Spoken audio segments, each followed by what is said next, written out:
This video is brought to you by Blinkist. Look, it's not always easy to find the time to sit down and read all of the books you want. I'm a pretty busy dude, so I understand that, and I don't read nearly as much as I used to, or as much as I would want to. But good news is, I have this Blinkist app, which is an app that you can download, and it basically just gives you 15-minute summaries of all the best non-fiction books. Me, I actually listen to most of them because, as well as having written summaries, they also have audio versions, which are fantastic.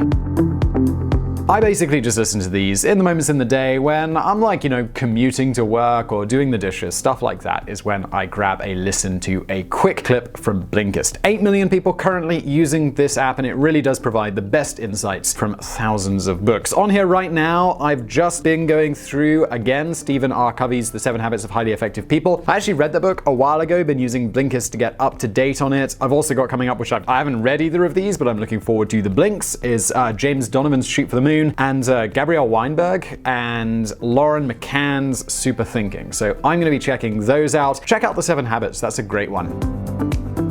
The first 100 people to go to Blinkist.com/VisualPolitik will get 1 week to try it out. You also get 25% off if you go for the full membership. Again, that's a 7-day trial that you can cancel at any time. Just go to Blinkist.com/VisualPolitik or click the link in the description below, and let's get into it.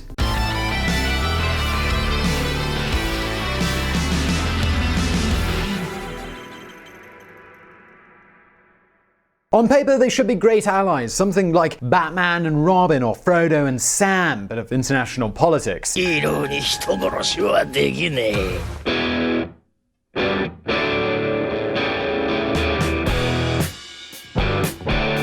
Let me explain. Japan and South Korea are relatively free countries in a geopolitical environment that has some very unusual conditions. They share partners, face the same threats, and have strong economic ties. Sounds like a pretty good match, but here's more.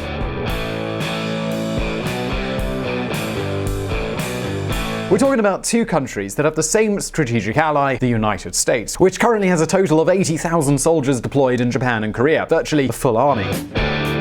In addition, both countries face the same challenges and the same threats, mainly an aging population as well as growing economic, political, and military weight from both North Korea and China. And that's not all. With bilateral trade that exceeds $80 billion per year and a transit of more than 10 million tourists, Japan and South Korea's economies are very interrelated. So as you can see, they tick all of the boxes to be very good friends. What's more, together, South Korea and Japan form a much stronger bloc than you could imagine. We're talking about a bloc that has 177 million inhabitants, an industrial production that doubles that of Germany and is 5 times that of France, and it has the third largest military budget on the entire planet, standing just behind the United States and China. Together, they spend more than $90 billion each year on defense. In other words, if you had to work as consultants for these two governments, you'd surely advise them to strengthen their ties and work side by side, right? Well, just a second, because theory is one thing, but the reality is something altogether different. The truth is that Japan and South Korea really do not get along, and that explains news stories like this. Naval incident causes a surge in tension between South Korea and Japan. Forget North Korea. Is the next showdown in Asia Japan versus South Korea? And now more than ever, this topic is a hot one. Need some proof?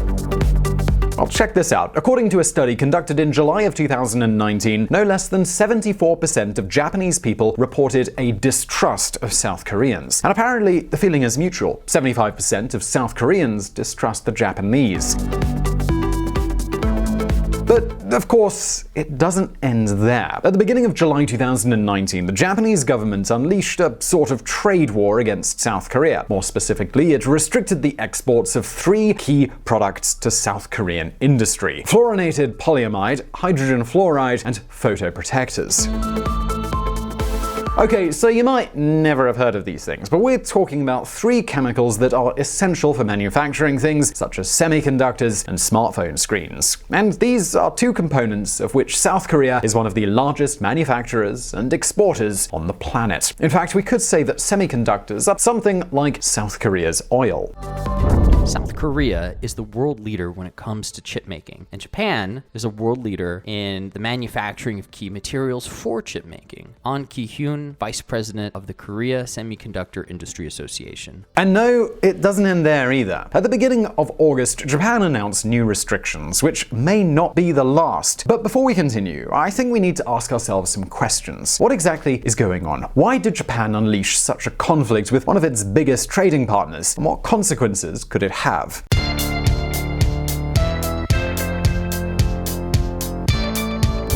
The reconciliation that never arrives. To understand the entire story, we need to go back to the beginning of the 20th century. From 1910 until the end of World War II in 1945, Korea was a Japanese colony. These weren't exactly happy years for the Koreans. The Japanese Empire ruled Korea with an iron fist. There was a great deal of repression, a large amount of crimes were committed, and many lands were de facto expropriated. To give you an idea, while the South Korean people went hungry, a lot of the agricultural production was sent to Japan. And there's more. During the Japanese occupation, hundreds of thousands of South Koreans were forcibly recruited to work in brutal, semi-slavery conditions in Japanese industry and mines. Stanford University estimates that this included more than 700,000 South Koreans. But if you think this is horrible, well, hold on, because things are about to get even worse. During World War II, tens of thousands of South Korean women were forced to practice the oldest trade in the world in order to satisfy Japanese soldiers. It's estimated that between 50,000 and 200,000 women were victims of this atrocity. This all explains why, 7 decades later, Japan and South Korea continue to fight over what the occupation meant.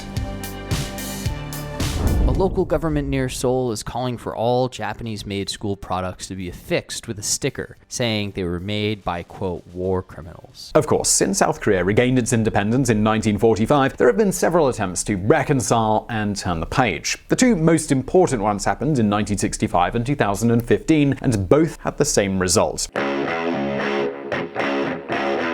You see, in 1965, when South Korea was a dictatorship led by Park Chung-hee, both countries agreed to end all disputes. Japan assumed its responsibility and promised to pay the South Korean government the equivalent of $2.4 billion as compensation and another $1.6 billion in low-interest loans. So, was everything sorted? Well, no. In 2012, South Korea's Supreme Court recognized the victim's right to obtain individual compensation, and not from the Japanese government, but from the Japanese companies that were involved in the forced labor cases. The fact is that in 2018, the South Korean Supreme Court's ruling led companies such as Nippon Steel, Mitsubishi Heavy Industries, and the Nachi Fujikoshi Corporation to pay between $70,000 and $90,000 to each of the 24 victims who'd made a claim at the courts. And that's where it all really lies. The ruling ordered compensation for the victims of their living relatives, because, of course, some had already passed away. And here lies the heart of the matter. Can you imagine if the same thing happens with all of the other forced workers, living or dead, if their families could make a claim today? We'd be talking about compensation amounting to billions of dollars, which, of course, Japan has no intention of paying. Because, among other things, from their point of view, this whole issue has already been resolved by the 1965 agreement. On the other hand, in 2015, both governments agreed that Japan would create a fund of about $9 million to compensate the women who were enslaved during World War II. But you know what? This agreement, it was also worthless. Why? Well, listen up.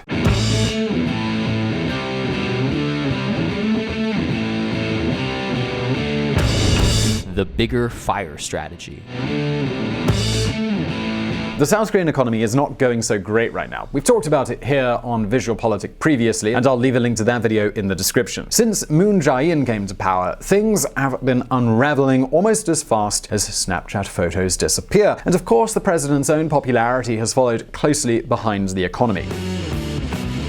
According to polls, Moon Jae-in's approval dropped from 83% in May of 2018 to 45% just a year later. And not only that, this is also a time when economic affairs are gaining more and more power. The South Korean leader's economic management plummeted down to 30%. And, well, here's a question for you. What do you do if you have a huge fire, but you want people to look the other way? Well, you make an even bigger fire. I didn't make that up. It is truly one of the oldest tricks in all of politics. And that's exactly what Moon Jae-in seems to be doing, pouring gasoline onto another fire. Now, this doesn't actually seem to have been too hard, because since he reached power in 2017, Moon Jae-in has always been focused on Japan. In fact, one of his first actions was to announce the unilateral and retroactive suspension of the 2015 agreement. And since then, tensions between the two countries, they've only grown. Want some examples?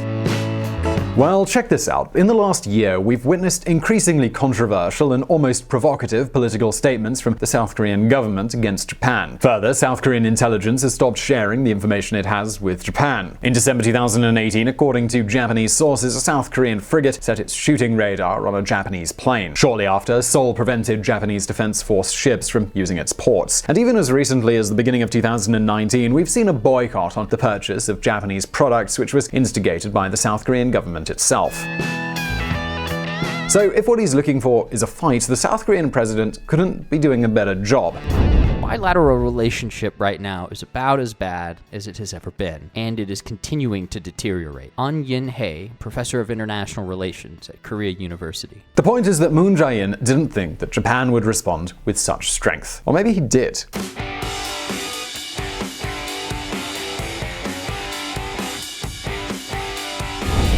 Trump opens the door, Japan walks right in. Donald Trump was a pioneer of this tactic, using commerce as a launching weapon in international political negotiations. Now Japan has gone one step further. They are using the trade war to punish an ally. Japan has had enough. And Shinzo Abe can't deal with it anymore. He thinks that the South Korean issue went all their pending quarrels have gone too far. The 1965 agreement, the apologies of 1990, 1991, and the 2015 agreement. Tokyo, they're not willing to make any more concessions. Now, of course, the fact that the Prime Minister himself is considered revisionist doesn't help. We also talked about that rather recently in another video. The fact is that at the beginning of July, the Japanese government decided to punish Korea with restrictions on the three components we mentioned before: fluorinated polyamide, hydrogen fluoride, and photoprotectors. We're talking about a measure that, if not reversed soon, could cause great problems for some South Korean giants like Samsung or SK Hynix, two of the world's largest semiconductor manufacturers. At the beginning of August, the Japanese government communicated its decision to remove South Korea from its whitelist of 27 countries that have preferential commercial status. Basically, the countries on this list can buy most Japanese technology and products freely and without restrictions. This means that to buy practically any product except food and wood, South Korean companies will have to comply with the Japanese government's approval process, which not only involves more bureaucracy and import costs, it also means that the Japanese government now has the right end of the stick. That is, they can veto any sale to South Korea at will. And this is something that, given the deep commercial relations between the two countries, could be a hard blow to Korea.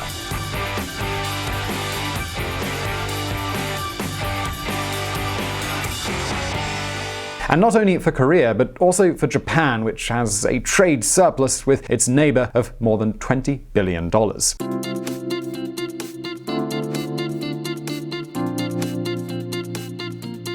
The official excuse? That South Korea can't guarantee that all these products and technology exports with possible military use won't reach North Korea. As an example, hydrogen fluoride isn't only used in semiconductor production, it can also be used for uranium enrichment or to manufacture sarin gas. Although this sounds like a bit of an excuse, of course the real reason is the endless controversy that surrounds this happy colonial past.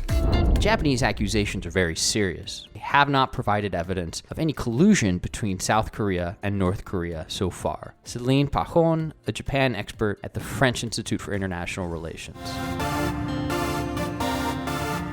Of course, at this point, the question we have to ask is, does it make sense to resort to commercial warfare as a foreign policy weapon? Well, the truth is that experience and evidence say no. You see, now the South Korean government isn't only responding with its own sanctions, they're also putting a lot of money on the table to reduce their dependence on Japanese companies. In a way, it's similar to what happened with China in 2011. Back then, the Chinese government restricted the sale of rare lands to Japan. And, well, what do you think the Japanese did? They invested in their own mines. In the end, China's market share decreased and Japanese taxpayers had to pay for it. That is, the outcome was just bad for everyone. So yes, this time Shinzo Abe's shot might backfire again. Anyway, what is most likely is that Japan and Korea will sooner or later return to the starting point and continue this endless spiral of grievances. But you know what? It would be really good if they could just settle this matter once and for all.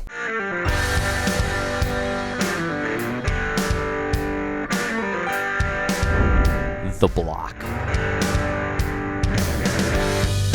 A close alliance between South Korea and Japan would frankly be a very good thing.